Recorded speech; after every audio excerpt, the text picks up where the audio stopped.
পূর্ববর্তী অভিজ্ঞতার কারণে যে কোনো ক্ষমতাসীন ছাত্র সংগঠন যদি হলগুলিতে হল কমিটি দিতে পারে তাহলে তারা হচ্ছে জবরদখল চালাবে, তারা গেস্টরুম গণরুম আনবে এবং তার মধ্যে দিয়ে শিক্ষার্থীরা আরেক দফা বিপন্ন হবে। যদিও এই ট্রমাটিকে আমরা সম্মান করি, কিন্তু এটি যে প্রক্রিয়ায় সমাধান করা হয়েছে তা কোনো গঠনমূলক সমাধান নয়। প্রথমত এটি ৭৩-এর যে অধ্যাদেশ, সেই ৭৩-এর অধ্যাদেশের সাথে সাংঘর্ষিক, যার ফলে যদি কোনো শিক্ষার্থী কোনো একটি রিট করে তাহলে সেই রিটের মধ্য দিয়ে অনায়াসে এই সিদ্ধান্ত খারিজ হয়ে যাওয়া সম্ভব। দ্বিতীয়ত, যদি আমরা ধরেও নেই যে এই রিটের মধ্যে দিয়ে এটি খারিজ হলো না, তাহলে ধরা যাক ছাত্রদল এখন ক্ষমতায় নেই, ৬ মাস পরে জাতীয় নির্বাচন হলো এবং সেই জাতীয় নির্বাচনে বিএনপি জিতে গেল। যদি তা হয় তাহলে ছাত্রদল তো বিশ্ববিদ্যালয়ে রাজনীতি করার পারমিশন তাদের আছে, তাহলে বিশ্ববিদ্যালয়ের যেই ছাত্রদলের নেতাকর্মীরা তারা তো বিভিন্ন হলেরই আবাসিক হবেন, তাহলে সেই আবাসিক হলগুলিতে থাকা অবস্থায় তাদের কমিটি না থাকলেও তারা তো সেই একই জবরদখল সবই করতে পারবেন, কারণ বিশ্ববিদ্যালয়ে তাদের রাজনীতি করার অধিকার থাকছে। এবং আমরা যদি হাইপোথেটিক্যালি ধরে নিই যে তাদের মাদার পার্টি রাষ্ট্র ক্ষমতায় আছেন, তখন হল কমিটি থাকা বা না থাকাতে তাদের জবরদখল নিশ্চিত করার ক্ষেত্রে কিন্তু কোনো পার্থক্য হবে না। বরং মাঝখান দিয়ে যেটি হলো যে এই মুহূর্তে আমাদের পক্ষে সম্ভব ছিল একটা ক্যাম্পাস চার্টার তৈরির মধ্য দিয়ে হলগুলিতে এবং ফ্যাকাল্টিগুলিতে রাজনীতি কি ফরম্যাটে থাকবে, রাজনীতি কিভাবে নিয়ন্ত্রিত হবে তার একটি রূপরেখা নিশ্চিত করা, কিভাবে যে আবাসন সেই আবাসন সম্পূর্ণরূপে প্রশাসনের হাতে থাকে এবং তা যেন কোনোভাবেই কোনো দলীয় ছাত্র সংগঠনের হাতে না যায় তা নিশ্চিত করার একটা মেকানিজম তৈরি করা। কিন্তু তা না করে আমরা একটা জনতুষ্টিবাদী কর্মকাণ্ডের মধ্যে গেলাম এবং যার মধ্যে দিয়ে একটি স্ববিরোধী সিদ্ধান্ত পাশ করা হলো। তারা ১৭ জুলাইয়ের কথা বলছেন যে ১৭ জুলাইয়ের ৯ দফার হিসাব অনুযায়ী করা হবে। তা ৯ দফার হিসাব অনুযায়ী যদি করা হয় তাহলে তো ছাত্র রাজনীতি বিশ্ববিদ্যালয়ে নিষিদ্ধ। তাহলে আপনি যে হলে নিষিদ্ধ করতেছেন তাহলে বিশ্ববিদ্যালয় কমিটিগুলো বিলুপ্ত করে দেন, আমাদের বিশ্ববিদ্যালয় কমিটি তুলে দেন, কারণ তাহলে তো সেটা সাংঘর্ষিক। কারণ আমার যদি বিশ্ববিদ্যালয় কমিটি থাকে তাহলে আমার বিশ্ববিদ্যালয় কমিটিটা যদি একটা জেলা পর্যায়ের শাখা হয় তাহলে অবশ্যই তার ইউনিট বা শাখা ইউনিটগুলি হবে হচ্ছে হল এবং ফ্যাকাল্টি। তাহলে আমি যদি হল এবং ফ্যাকাল্টিতে রাজনীতি করতে না পারি তাহলে আমি বিশ্ববিদ্যালয়ের ছাত্র রাজনীতি কি কোথায় করব? বাকছাস এবং উমামার মতো যায় কি সচিবালয়ে রাজনীতি করব? তা তো আমরা করতে পারবো না। কাজে আমাদের রাজনীতি করতে গেলে হল কমিটি দিতে পারি আর না পারি, আমাদের রাজনীতি আলটিমেটলি হলগুলি এবং ফ্যাকাল্টিগুলিতেই হবে। তো আজকে হল কমিটি নিষিদ্ধ হয়েছে, কালকে যদি আমি কোনো একটা হলের কথার কথা দুইটা ছাত্রের সঙ্গে চা খাইতে বসি তাহলে সেই দুজন ছাত্রকে যে ছাত্র ইউনিয়ন সন্দেহ করে হল থেকে বাইর করে দেওয়ার পায় তারা হবে না, তা আমরা নিশ্চিত হচ্ছে কিভাবে? তারা আরো একই সঙ্গে গতকালকে স্মরণকালে সব থেকে হাস্যকর কথাটা একটা প্রশাসনের মানুষের মুখ থেকে আমরা শুনছি, সেটি হচ্ছে গুপ্ত রাজনীতি নিষিদ্ধ করা হবে। আমার মাথায় বুদ্ধি কম সম্ভবত, আমি জানি না গুপ্ত রাজনীতি কিভাবে নিষিদ্ধ করে, কারণ গুপ্ত রাজনীতির বৈশিষ্ট্য হচ্ছে তা প্রকাশ্য না, ফলে তা ডিটেক্টেবল না। যা ডিটেক্টই করা যায় না তা নিষিদ্ধ কিভাবে করা হয় তা আমার জানা নাই। এই ঘটনার মধ্য দিয়ে বরং গুপ্ত রাজনীতিকে প্রণোদনা দেওয়া হলো এবং রাজনীতি যাতে কেউ ব্যক্ত না করে তার একটা ইনসেন্টিভ তৈরি করা হলো। এইটা লং টার্মে বিশ্ববিদ্যালয়ের জন্য ভালো হলো না।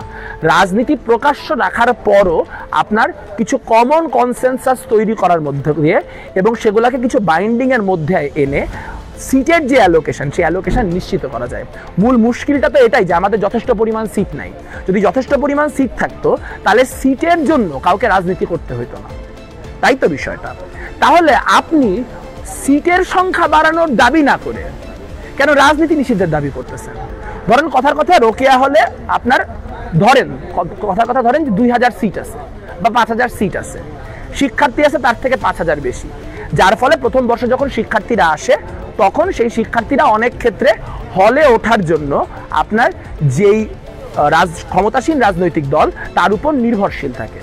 তো এইটা সলভ করার সবচেয়ে সহজ মেকানিজম হচ্ছে আপনি হলের সিট সংখ্যা বৃদ্ধি করেন এবং আপনি প্রথম বর্ষকে অগ্রাধিকার ভিত্তিতে সিট নিশ্চিত করেন।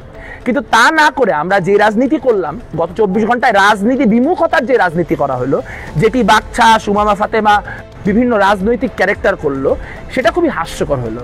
গতকালকে আমরা উমামা ফাতেমা মারফত একটা বক্তব্য শুনলাম যে শিবিরকে তার গুপ্ত রাজনীতি প্রকাশ্যে আনতে হবে, তার গুপ্ত কমিটি প্রকাশ্যে আনতে হবে এবং ছাত্রদলকে তার প্রকাশ্য কমিটি বাতিল করতে হবে।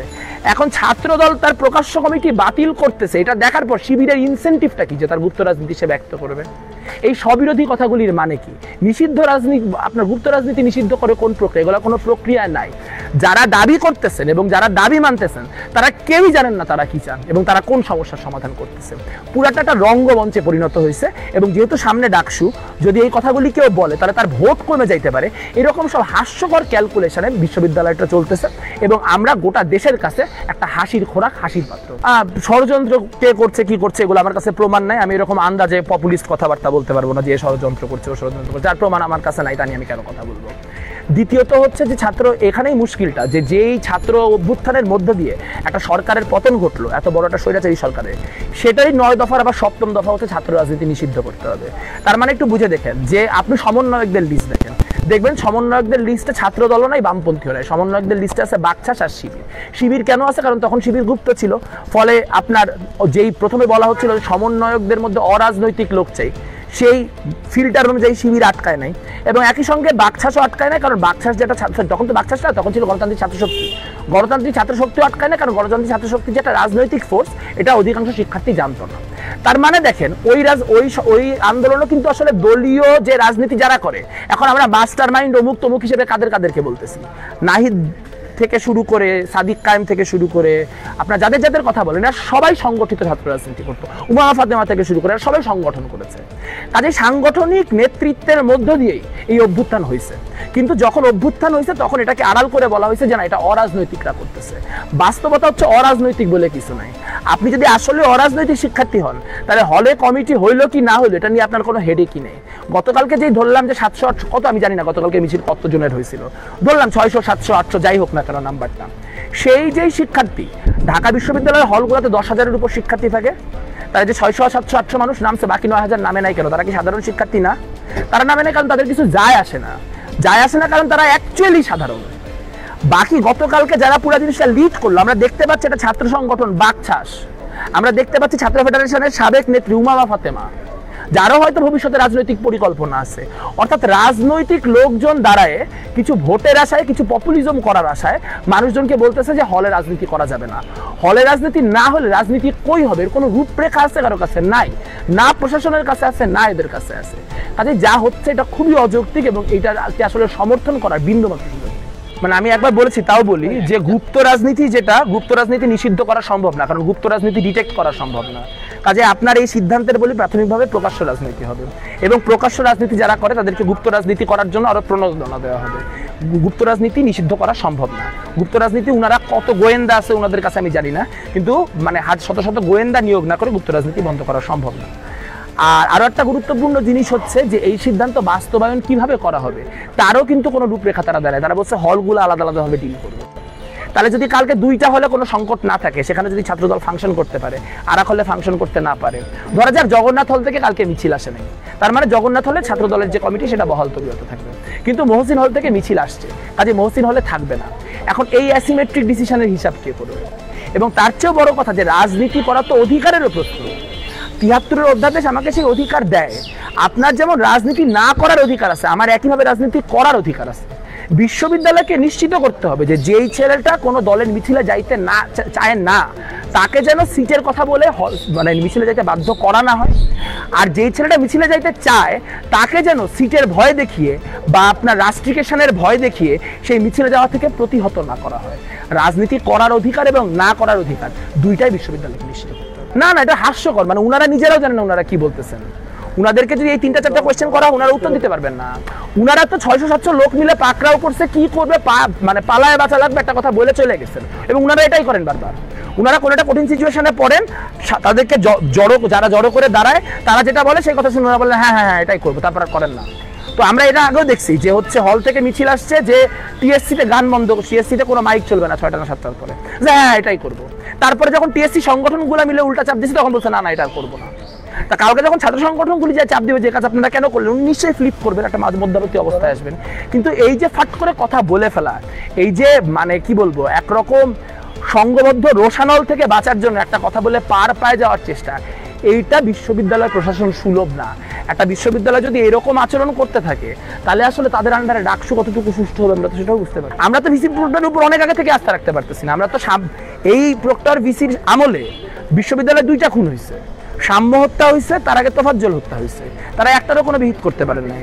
এখানে অনেকগুলি ঘটনা ঘটছে যে ঘটনাগুলির কোনো বিহিত প্রশাসন করতে পারে নাই। কাজে প্রশাসনের বিরুদ্ধে আমাদের যে অবস্থান সেটা তো আগে থেকেই নেতিবাচক। কিন্তু গতকালকে সিদ্ধান্তটা আবারও প্রমাণ করলো যে তারা কোনো মেরুদণ্ড দেখানোর সিদ্ধান্ত নিতে পারবে না। যেটা ভুল সেটা ভুল, যেটা ঠিক সেটা ঠিক।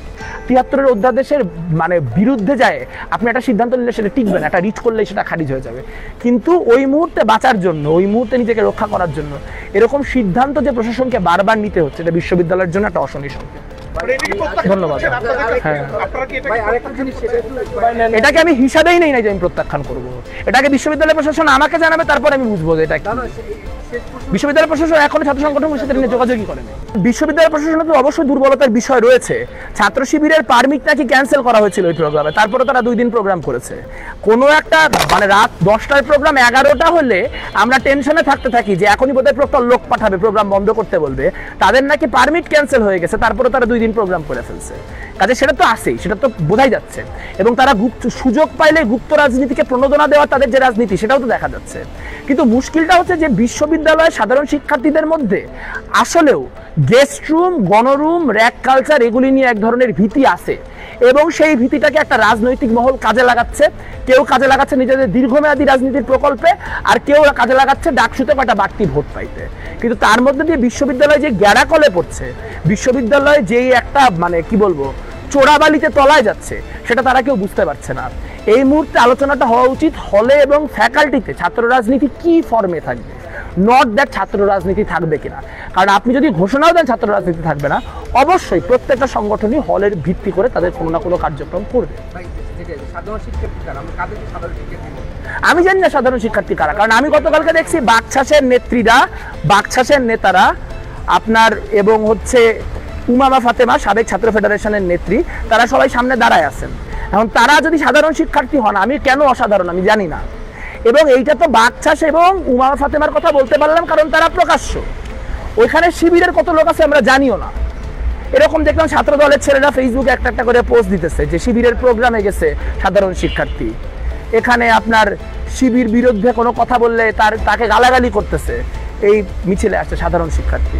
এখন মুশকিলটা হচ্ছে, আমি যদি বলি সব শিবির, তাহলে ওখানে 10 জনের মধ্যে যদি 2 জন 3 জন শিবির হয়, বাকি 5 জন 6 জন শিবির না হয়, তারা তখন মন খারাপ করবে, রাগান্বিত হবে যে ও আচ্ছা আমাদেরকেও শিবির বলতেছে।